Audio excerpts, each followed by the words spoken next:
Football on the Sports Social Podcast Network is brought to you by BetVictor, where new signings are guaranteed a great debut. Join and choose your welcome offer at betvictor.com. 18 plus, begambleaware.org. Hello and welcome to the 1865 Forest podcast, where we're going to look back at last night's Carabao Cup defeat at home to Burnley. Forest fell to an 89th minute goal from Zeki Amdouni in an otherwise quite boring game, if we're honest, and they couldn't get another goal back in the 11 minutes of stoppage time that were indicated, meaning that they fall out and Burnley go into the next round to face Salford away. We make a few changes as well from the Manchester United podcast. Make sure you listen to that if you haven't. Stephen and Tom are replaced by myself, George, your host, and Adam. You okay, Adam? Yep, all good, mate. All good. Yep. Nice one. And we'll look straight at the team news then. So from that Old Trafford defeat, Forest made 7 changes. The 4 that remained in the lineup were goalkeeper Matt Turner, 2 at the back, Serge Aurier and Willy Boly, and Ryan Yates to captain the side in the absence of Joe Worrell, who obviously got sent off at Old Trafford. So Forest played with Matt Turner in goal, a back 3 of Willy Boly, Moussa Niakate and Serge Aurier. Nico Williams played at the left wing-back role with a debut for Gonzalo Montiel at right wing-back, another debut in midfield for Andre Santos alongside Cheku Kouyaté and Ryan Yates, with Chris Wood and Anthony Elanga the attacking 2 in the side. Morgan Gibbs-White, Tyro Ogbonyi, Harry Toffolo, Felipe, Brennan Johnson, Ethan Horvath, Hwang Yi-jo, Brandon Aguilera and Ola Aina were on the bench. So 7 changes. Are they changes you were happy to see, Adam, or was there anyone you felt could have started instead? Yeah, look, I think when you're playing in the League Cup, you're going to have a wholesale of changes, even if you're playing a Premier League opposition. You know, it's not... I think you put yourself in a situation where you've got Chelsea on Saturday, so you've not got a lot of rest in between these 2 games. So the changes were definitely necessary. I was glad to see Turner stay in goal. I think changing your goalkeeper is... I wouldn't change your goalkeeper too regularly. You know, they want to build up that confidence. But yeah, it was a good look. I looked at the team when it came out and I felt that is a strong enough side to beat Burnley tonight. It was nice to see Elanga start.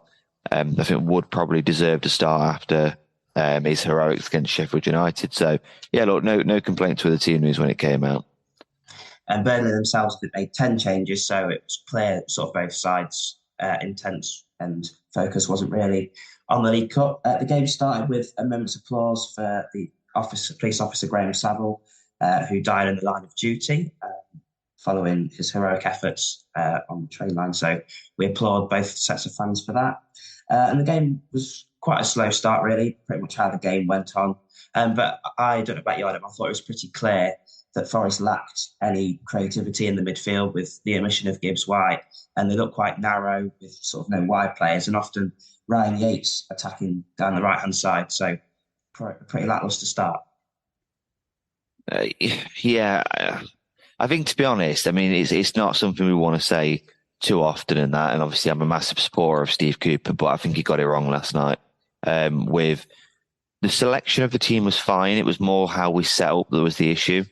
Because you had obviously Yates, Santos and Kouyaté in midfield. Now, Yates and Kouyaté is, obviously is relatively defensive in itself. The reason that I thought it might set up differently is because in pre-season, obviously Yates played a bit more as an advancing number 8. So he was actually able to get close to the box and, try and get a goal or 2 like he did against Levante in pre-season. So I felt that it was going to be a Kouyaté sit-in and Yates and Santos would have a bit more free rein to try and get forward and carry the ball. But it didn't really turn into that. It more turned into all 3 of them sat with one of them at once, maybe sort of pushing on. Like Yates, he found himself right wing a couple of times, and to be fair to him, didn't know really what to do with it. But that's not really his game, and that's understandable. And I felt Santos on the night he just didn't look match fit to me. He didn't look as sharp as he needed to be. There's definitely a lot of talent there. I mean, he's 19 years old and he kept the ball well. He looked assured in possession, but just really lacked a little bit of that sort of match fitness. But yeah, I mean, I felt for Elanga and Wood on the night as well, because they really couldn't get that involved in the game. They were sort of marked out of it a little bit. And, the way that Burnley set up was they played a 4-2-3-1, but the right back inverted to play as one of those 2 DMs, because Nathan Redmond, funny enough, started as one of the DMs, which was a really strange one.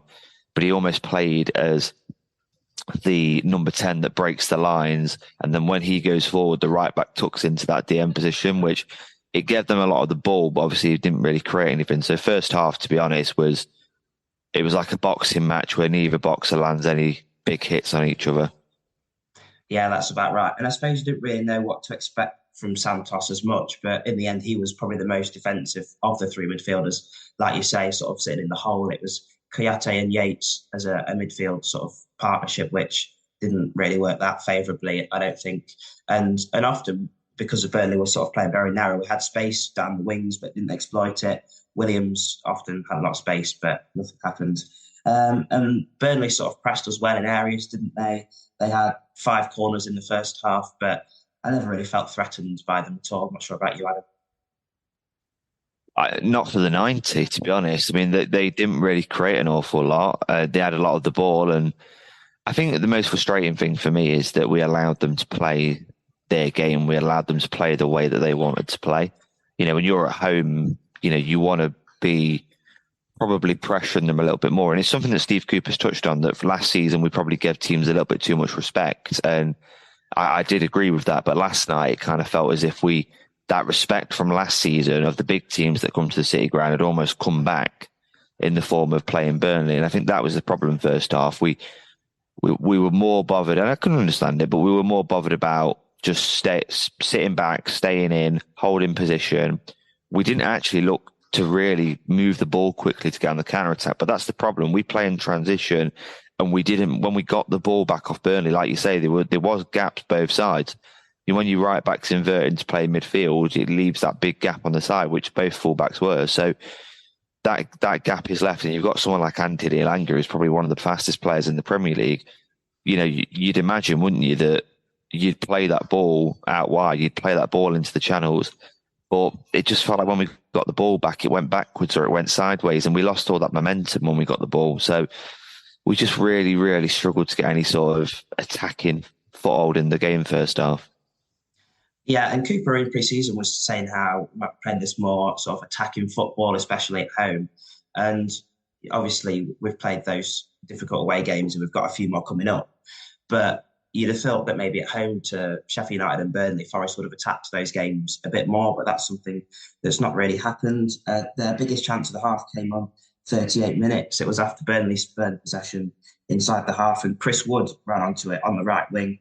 He got into a decent position, and his cross was deflected into the path of Cheku Kouyaté, and his sort of half volley flew into the Bridgeford end and was never covering former Forest loanee Aro Muric in the goal. But I have to say, like you say, I thought Chris Wood, people around me were sort of not happy with him, but I don't think anyone is happy with him at the minute, really. He's won a few more fans over with that goal, but there's still quite a lot of moaning about him. But, you know, I thought he got himself around a bit, and he had no service at all. I mean, Elanga and Wood were fighting off scraps, really. So I thought the pair of them, like you say, did the best they could. Yeah, and look, with Wood last night, I don't think he did anything wrong particularly. You know, like he really didn't get a lot of the ball when, you know, centre forwards thrive off that. I think people watch Taiwo, who is the sort of player that backs into defenders, the sort of player that will chase a loose ball and get it, the sort of player that just breezes past defenders. He's also a centre forward that scored 9 goals in 7 Premier League games. He's clearly a really top class centre forward. Wood is not the same player as Taiwo. Even though Wood is tall and big, I think people expect him to be similar to Taiwo, and he's not. But last night, I felt like he was chasing down the goalkeeper. He was pressing. He looked fitter. He looked sharper. I think he looks absolutely fine. And I think if he was given an opportunity at any point, you know, I would have been inclined to think he takes it. But it's difficult because we just didn't progress the ball well enough to that front two. And like I say, if anyone was saying after the game that Chris Wood had a bad game, then equally Anthony Elanga had a bad game, right? Because he didn't touch the ball as much, you know, and he didn't really get that involved. The only time Elanga got involved really is when Gibbs White came on in the second half. So you can't really say that Wood had a poor game because he wasn't given anything. And the Kouyaté chance we had in the first half that you mentioned was probably one of the only chances in the first half. I feel if that falls to Wood, he does better with it. Puts it on target at least. So it's just one of those things. I think people will always, it's the same with any football club, but I think fans will have an agenda towards a certain player. And, you know, it's like the fans that don't like Joe Worrell. Anytime he makes a mistake now, they just pile on him. Do you know what I mean? And I think that's kind of what it is with Chris Wood, to be honest. Yeah, and it's obviously very hard to be like Tower, a 1 year fan favourite and such a clinical goal scorer. So let's hope that Wood can step up in the African Cup of Nations, and maybe Forest might get a striker through the door before the transfer window is over. So Burnley's only real chance of the half came in stoppage time of the first half. It was Josh Brown, their captain, from the edge of the box, who had a shot from the sort of left-hand side, and it was never really troubling Matt Turner. So at half-time, it was 0-0. It was certainly one to forget. I don't think the fact that Forest played 5 defenders and 3 holding midfielders helped the game, but neither team did anything really to get themselves ahead. So, yeah, no spark or connection between the sides. And I don't think the defence looked that solid either. I think Niakate, Bolly and Aurier, wasn't it, a back three? I was sort of unsure with Aurier being the centre-back in there. So how do you think the defence got on? I felt like they held the line. I think Burnley really struggled to break the lines in the first half. So I think to a point you could argue that at least they did that well. But Aurier is a weird one for me because I don't mind him playing centre-back, and it's been talked about quite a bit that he is a bit more positionally sound than he gets credit for. So I don't mind him playing centre-back, but you're essentially taking away from what Aurier is good at, is crossing the ball. You know, we saw that against Sheffield United. He created both goals. We saw it at Tottenham as well. That he's a very good crosser of the ball. He likes to get into good positions and cross the ball. I don't know about you. I've got this weird thing at the minute that when Steve Cooper was at Swansea, he loved to play the back three, but he played it so differently. He played it in a much more attacking sense. I don't know that this team and this personnel in the Premier League works as well with a back three, because I think it just stifles the creativity. And then in the second half, obviously we'll touch on it when we get to it, but we switched to 4-2-3-1 and it just completely changed how we played. So I don't have an issue with the back three at all, and I'm inclined to think that any formation can work however you want it to work. There's no such thing as a defensive formation, in my opinion. There never really has been. If you've got a back three with wing backs, you saw how we played in the Championship. We had a back three with wing backs, and you know we beat Swansea 5-0 at home, and we scored plenty of goals and created lots of chances. And that we haven't seen that in the Premier League, and it's not going to be easy to replicate because it's a much more difficult league. But if you can't play that way in the Premier League, then I think you've got to go with the back four. I just think that it benefits us a lot more. Yeah, and it gives you sort of more impetus in the midfield, which I think in the Premier League is where games can be lost and won. I think we found that early on last season when we started with the 5, didn't we? And then pretty quickly switched to the 4. It was Cook and McKenna playing together a lot, which was a bit worrying at times, but it was all about beefing up that midfield and allowing players like Gibbs White to be more central, because, you know, I think when he's thrown on the left wing, he's not as effective when he has to be in that position. So I think towards the end of the half, we had a front four, didn't we, of Gibbs White, Awoniyi, Elanga and Johnson. And that's the sort of thing that we want to see, really, isn't it? Yeah, because you've got that 4-2-3-1. Obviously Gibbs White playing as the 10 with Johnson and Elanga either side. And it says a lot about Gibbs White, because the first thing he did, the first touch he made, was a ball that completely broke the line of Burnley, and Brennan Johnson got on the end of it and got in behind. And that's the difference between a player like Morgan Gibbs White, is that when he plays, when you get him on the ball, even against these stern defences these teams that are quite strong at the back, it just takes one bit of magic from him to get us on the front foot, to get us in behind. And I understand him not starting last night. And if I was picking the team last night, I wouldn't have started him either, because I think he's in desperate need of a break. I really do. He plays every single game. He never really comes off as a sub. So I think he needs the break. And I think it's absolutely fine going into Chelsea. I think one thing that people that were having a bit of a social media meltdown last night need to remember is that the League Cup is great. And last season we had a really good League Cup run. We got to the semi-final. But the league is what's important. And that is where the focus needs to lie. So you understand the changes and you understand maybe the change of system. Yeah, so as we came into the second half, I suppose we knew that something exciting would happen in the game, hopefully, finally, with either a winning goal have to be scored or a penalty shootout. I think the second half was a bit more open. I think both teams were sort of elaborated to going forward a bit more. Forest had a chance pretty early, about 7 or 8 minutes into the half, where Elanga burst down the left-hand side, got a cross in, and Ryan Yates, I think he had two stabs at it, and in the end, sent his shot into the side netting. We had a few chances from Nathan Redmond, who had a distant strike. And then Forest had a chance on the counter with Elanga from it was a Burnley corner, and he got away, and he was looking like he was sort of getting through on goal. But Josh Brownhill took him down on halfway before he could get that one-on-one with the goalkeeper. So a pretty more open start to the second half, would you say, Adam? I think so, yeah. I mean, both teams came out a little bit more.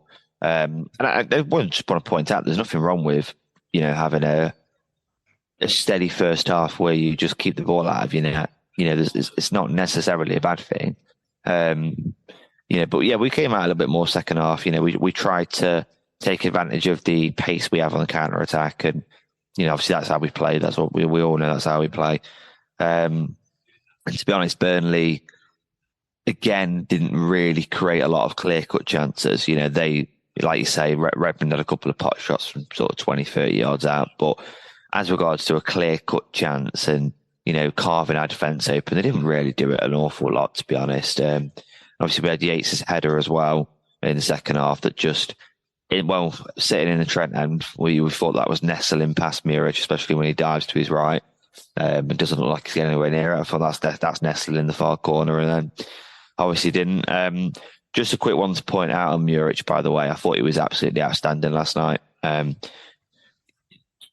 don't remember him really misplacing a pass. I think that really helped the way that Burnley played, because every time he got the ball, he would look up, he was calm, he would find a Burnley player.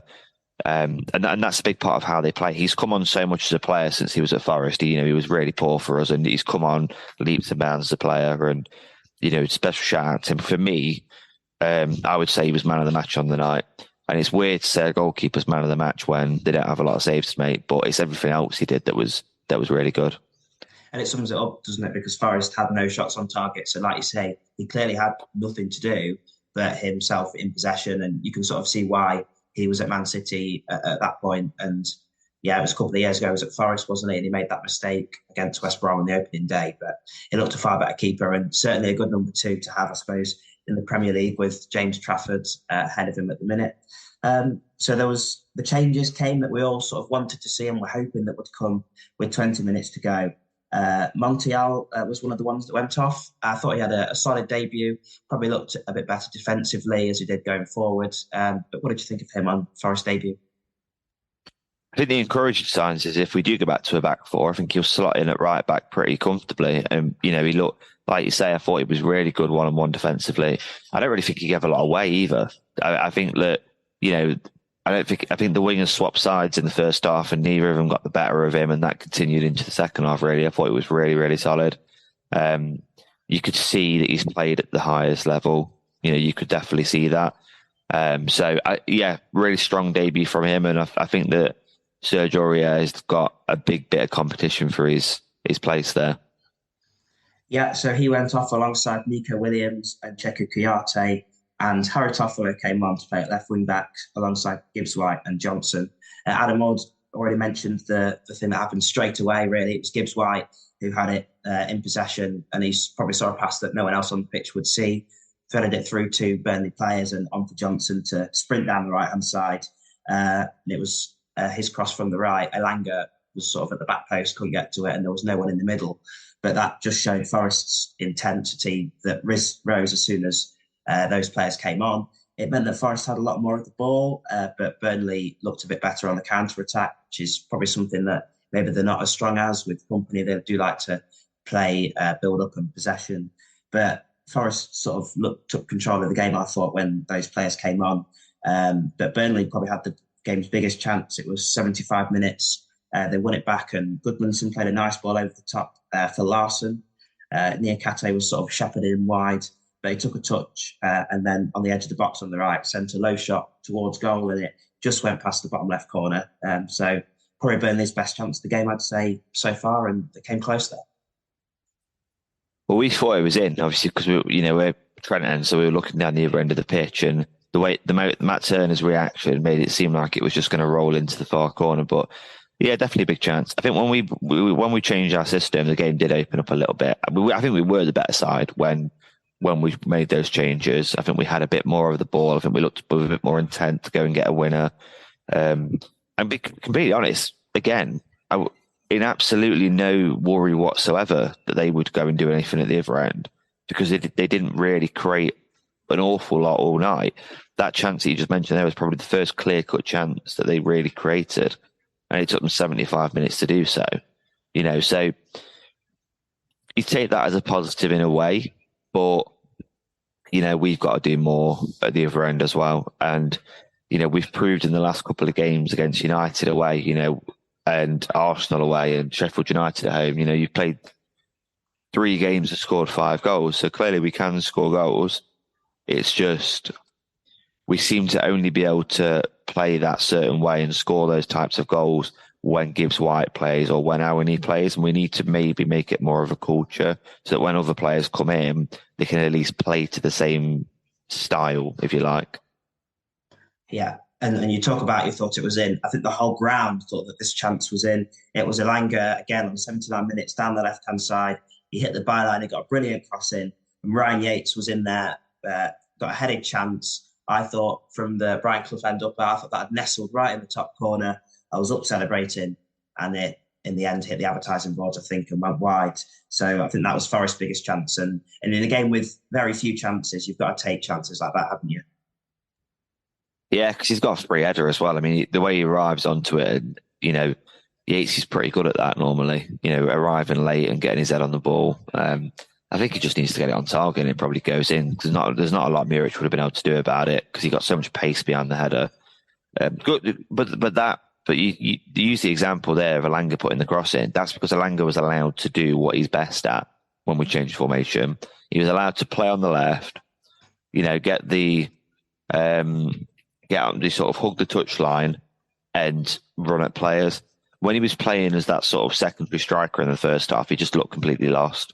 So when he was able to get in that position where he takes the defender on one-on-one, he had a couple of opportunities actually towards the last 10 minutes of the game where he took the defender on, beat them and put a ball across. So, yeah, chances that you need to take really in a game like this. Yeah, that's correct. So you came on with 3 minutes to go. I think that's probably the right decision, because he sort of seemed to be made of glass, really, and you've got to sort of wrap him up in cotton wool because he's such an important player for us. So 3 minutes plus stoppage time for him to make an impact. But in the end, in the final minute of the 90 minutes, Burnley got the goal that looked like it would give them the game. It was Sanderberger, a substitute, who got it sort of in midfield on the left. And then he got away from 2 challenges from Yates, and I think it was Aurier, strided towards the penalty area and then laid it off to the right-hand side. Cross from Goodmanson was blocked, but it came in the air for Josh Brownhill. And his header dropped from substitute Zeki Amdouni, who chested down clinically and volleyed it past Matt Turner. Very good composure, really. And it was one of 2 shots on target from Burnley in the whole game. It probably took the ground by surprise, really. And I have to say, I was quite impressed by the Burnley limbs, to be fair, a long travel from them. So they enjoyed that goal, and Forest then had 11 minutes of stoppage time to try and get themselves back into the game.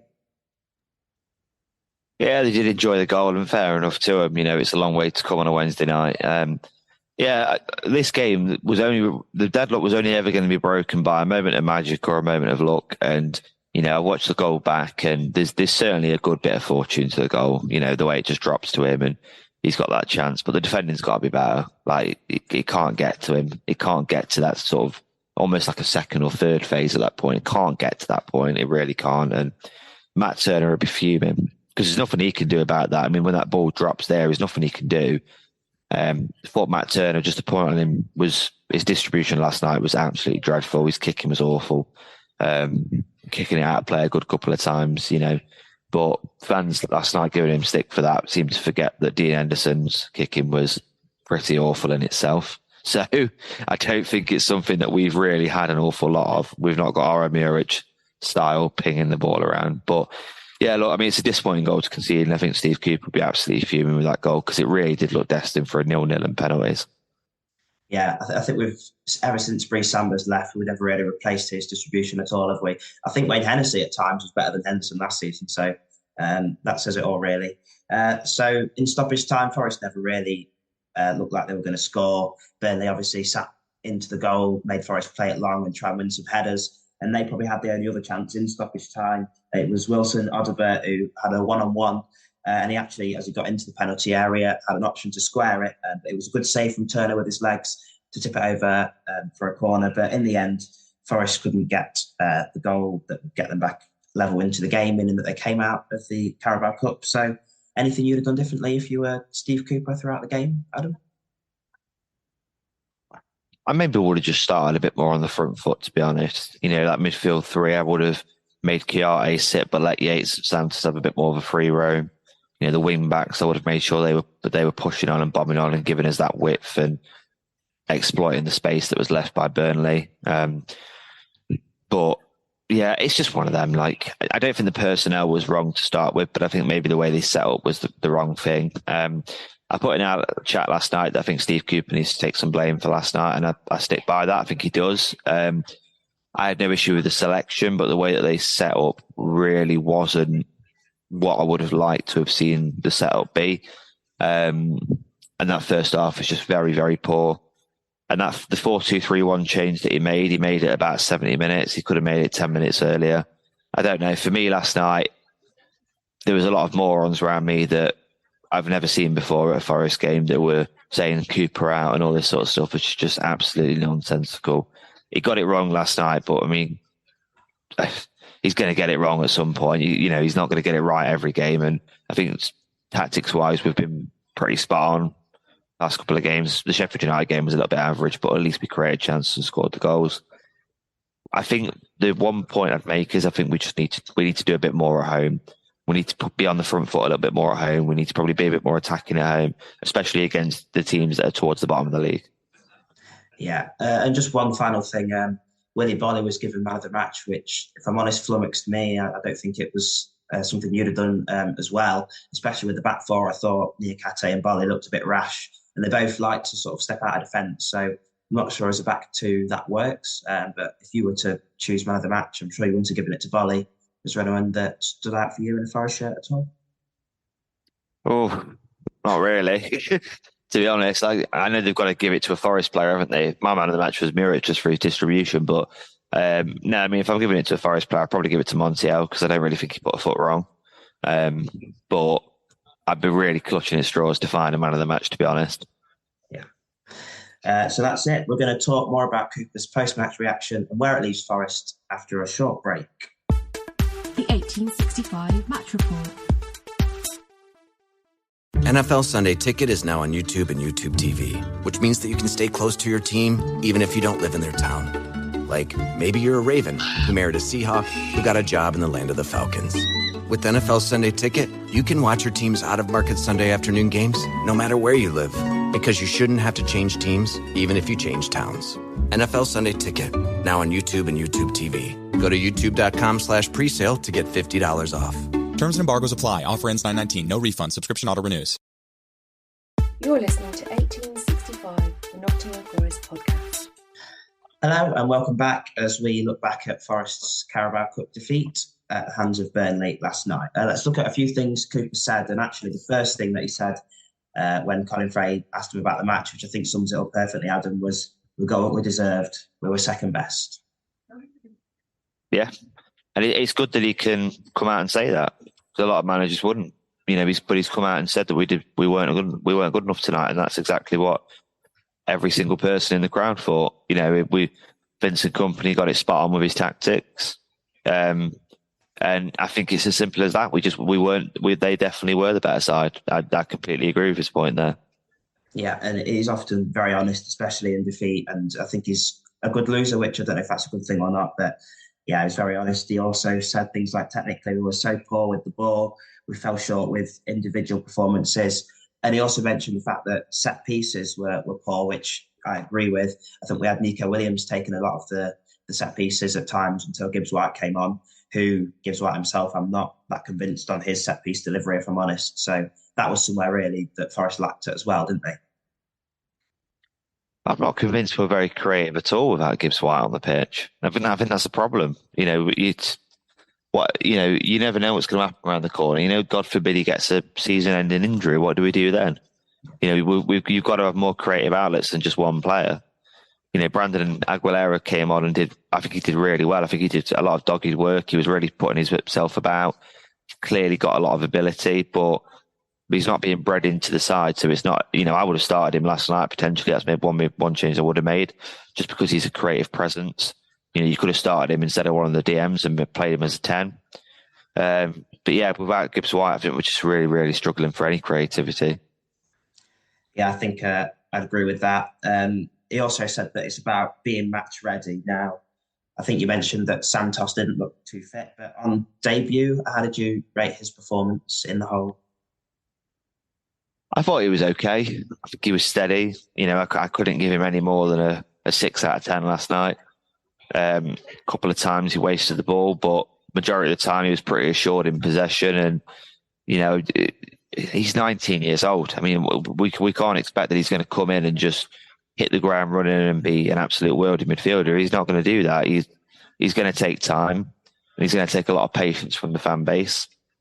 But I'll be honest with you, if we end up bringing in Ndidi or we end up bringing in Sangare, whoever we actually manage to get over the line, Dominguez is coming in as well. I don't really see where Santos gets in the side. Yeah. And it makes it a bit of a strange loan signing for me. If you sign Dominguez and Ndidi, I mean, in your best 11, do you start Santos? Because I don't think I do, really. And that's nothing against him. It's just that he's a 19-year-old kid with not a lot of experience. Yeah, that's correct. Cooper also said that it's got 0-0 written all over it, which I'd probably concur with. And he did say that cup runs created a lot of positivity around the place. So do you think the fact that Forest aren't in the cup might hinder their season, or do you think it's just something they can reset now and focus on the league until the FA Cup comes around? No, I don't think it's an issue at all. I mean, we got knocked out in the FA Cup by Blackpool, didn't we? And it didn't wreck the rest of the season. We still kicked on and stayed in the division. So I'm not worried about that at all. I mean, it's Leeds got knocked out by lower league opposition. I mean, like it happens every year, doesn't it? Spurs got knocked out by Fulham. The cup's just the cup, and it's one of them things. I'm not too concerned about it. I don't think anyone should be, really. Yeah. So looking ahead, Forest can now, I suppose, focus on the league starting at Saturday with their away fixture against Chelsea. So I'd assume that probably most of the changes will be reversed. But is there anyone you'd like to see back in the defence instead of Worrell? Obviously, Felipe was on the bench, so I think that was a promising sign as well. I'd like to see a back four, and I think the best back four we have at the minute is Montiel, Felipe, Niakate, and potentially Aina. Yeah, so that's the best back four we have currently. So I think that's what I'd like to see. But Felipe's fitness is going to be the concern. I don't mind Niakate and Bolly in a way, but they are, like you say, similar players that both want to step out. So that makes it harder. I think you'll probably end up seeing Niakate and Bolly on Saturday, though, I would imagine. Yeah, and one thing I also noticed is that Forest have been hesitant to use Niakate's long throw-ins. I mean, they had a few chances yesterday, but Bolly was sort of left of the centre-backs and didn't take it. And in the games that he came onto, he's not taken any. So is that something that maybe you'd like to see Forest do a bit more? Well, I don't really understand the logic behind it, because it seems like we had this great weapon last year of the long throw, and now he doesn't do it. Yeah. It's a bit of a strange one. Like, remember against Liverpool away, and games like that where it caused all sorts of problems. And I'm a bit confused, really, why we've stopped doing it. So yeah, I would love to see that come back, to be honest. Yeah, so it's also been a big week off the pitch for Forest. We've had Nicholas Randall replaced by Tom Partridge as CEO after about 6 years. Randall in charge. Forest also, on the day of the match, announced a new front of shirt sponsor. That's Cayenne Sports, an Asian betting company, which has also caused some backlash. We'll be talking a bit more about that on the big podcast we're going to do in the international break. But sort of any small thoughts you've got on that, Tom? Adam, sorry. No, I don't like it. Obviously, I put in the group chat. I don't like gambling sponsors anyway. I think that the ban on gambling sponsors for 2026 is completely justified. I don't think they should exist in the game. I don't think you can have rules in place that players can't gamble and players get severe punishments like Ivan Toney has, and then make them wear Hollywood bets on the front of their shirt in Brentford sense. You know what I mean? It's really counterproductive to me. So I'm not a fan of it. I think the money bringing into the club is great, and that's the only positive for me, to be honest. Yeah, we'll talk about that more in the big podcast that we'll be having in the international break. So make sure you listen out for that. The meeting's ticking down. I can see we've got 2 minutes 30 left. So I'm just going to touch quickly on transfer deadline day. There's loads of names floating around, like Dominguez, like you say, Hudson-Odoi, goalkeeper Vlachodimos. We've got Murillo, Nuno Tavares, and Michy Batshuayi. Is there any names that stick out for you there, Tom, that you'd like to see? Adam? Sorry, I don't know why I keep saying Tom. I should hope I'm a bit better looking than Tom, to be honest. Well, yeah, you know what I mean. It's because his name keeps popping up on the chat. No, I mean, look, I think that we need. There's a couple of players there that I'd say we desperately need. A couple of players there that I'm not too keen on, but I just trust the recruitment. You know, like for example, Nuno Tavares, I'm not a massive fan of. I know a lot of people point to the fact that he scored 6 goals for Marseille last year. He did, but I don't know. I think if we want to go back to the 4-back, I don't think he suits that formation really. So I don't know. It's a weird one for me. That one, but you know, like I say, I'm willing to give any player that comes in, you know, a fair chance, fair crack at the whip.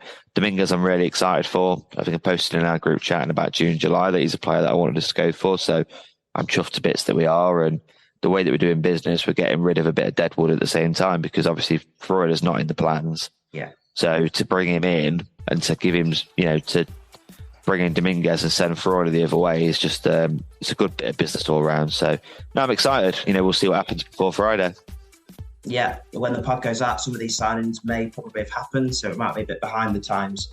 But yeah, transfer deadline day on Friday. Make sure you listen out for that. So I think we'll leave it there. Forest exit the Carabao Cup at the first hurdle at home to Burnley.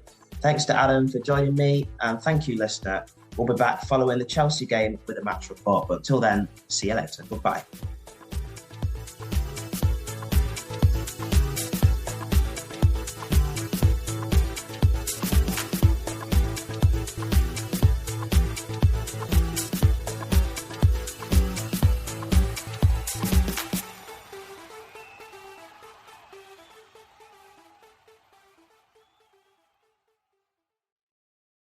Sports Social Podcast Network.